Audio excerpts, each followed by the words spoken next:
What's going on, everybody, and welcome back to Comic Breakdown. If you are new to the channel, do me a favor, hit that sub button, hit that notification bell, make sure you're not missing any of the awesome content we have coming out. And with this video, we are jumping into Venom issue number 4. If you haven't been keeping up with this run, go ahead, check out the link in my description, as well as the top of this video. It will get you completely caught up on everything that has been going on with Venom and this series. And we are going to have Ram V continuing our story on with Dylan Brock. With him being captured, Venom is having to come to the rescue. And we saw the creation of Spearhead, the newest weapon to be used against symbiotes. Be sure to buy the comic, support the industry, and with that being said, let's dive into this breakdown. Alright gang, so as we dive through this issue, we are picking up with Venom getting the fumes from Sleeper. This being a distress beacon, letting them know that him and Dylan, they are both in trouble. With Venom making his way towards Dylan to try to help in any capacity. Thinking to himself, how can he get Dylan to trust him?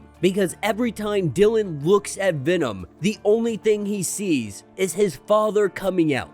And with his father being presumed to be dead at this point, this is something that he just cannot bear. But Venom, being a part of Eddie Brock for so long, they are one and the same. And this is something that he wishes he could convey to him. But on his way to go help Dylan, he gets intercepted with a spear, with it piercing him and locking him into the wall. We see this new armor suit brought into play, the one known as Spearhead. And the spear that he threw at Venom, it's got a great little trick. Much like a tuning fork, it vibrates. And when it vibrates, it causes the displacement of the symbiotes. And that's exactly what we see happen to Venom. And currently without a host, Venom is no match for these guys. But picking up at the Alchemax Research and Testing Hub, this is where they are keeping Dylan. This is where they are experimenting on him. And ever since they brought him into the facility, they've been studying symbiote codex interaction with a wide range of biomaterial from whatever was left over of the Carnage attack.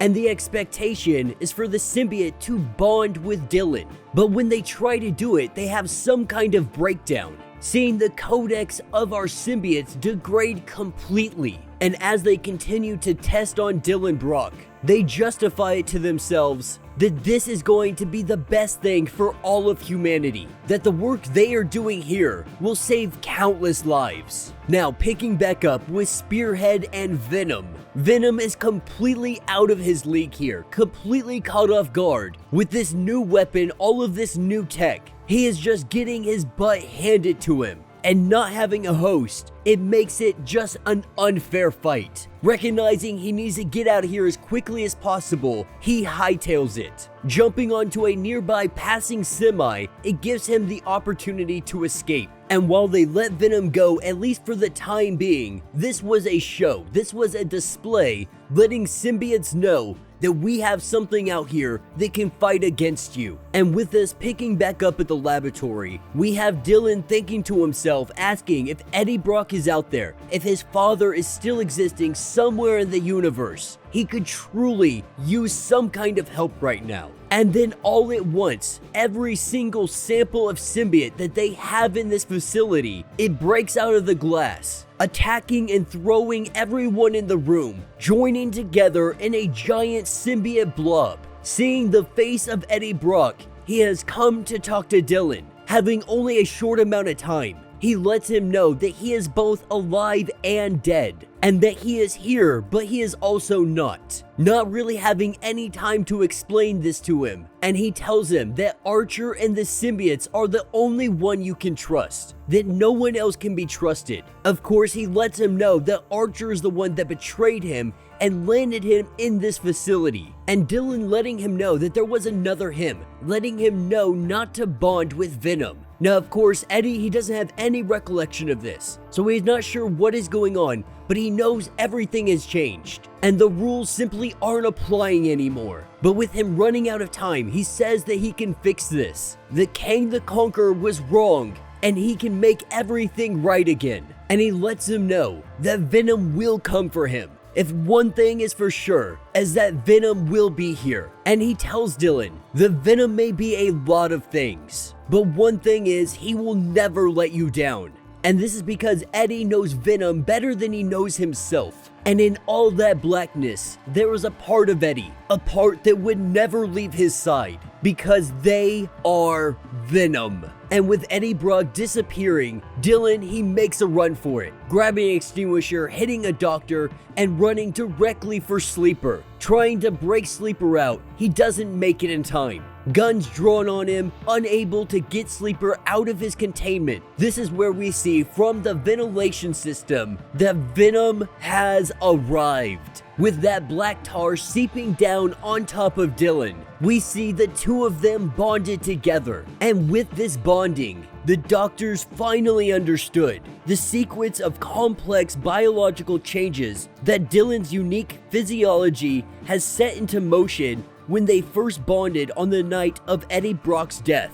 It is finally bearing its glorious teeth, and the symbiote known as Venom is becoming something else, something more. And with their bonding, we are taken to Meridius and Mr. Carlton, with them sitting down and having a conversation.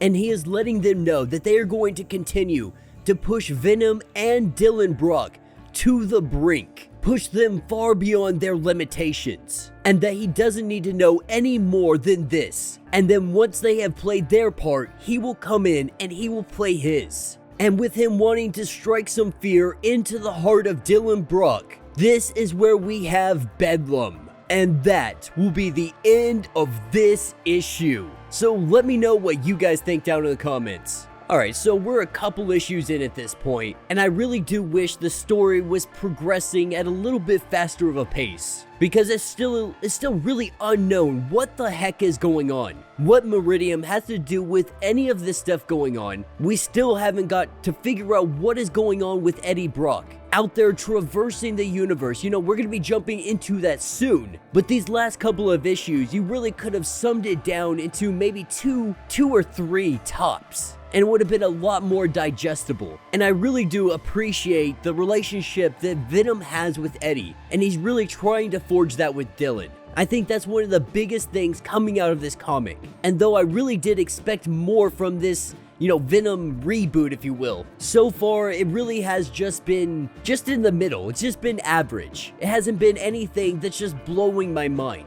Now, I don't necessarily blame Ram V for that. His writing is spectacular. I'm just not really sure what direction the story is going. And I really hope as it gets further in, all of it's gonna come together and it's gonna make a lot more sense. And as usual, the artwork is absolutely amazing. One of the best things about the Venom line is that every single page is just knocking it out of the park. And our full page pinups are absolutely amazing as well. Maybe I'm just being impatient, but I'm really ready to find out what is going on with Eddie Brock, how Meridian plays his part, and what the heck is Venom turning into now that he is bonded with Dylan. Let me know your thoughts, let me know your theories. If you have not yet, do me a favor, hit that sub button, hit that notification bell, make sure you're not missing any of the awesome content we have coming out, and until the next breakdown.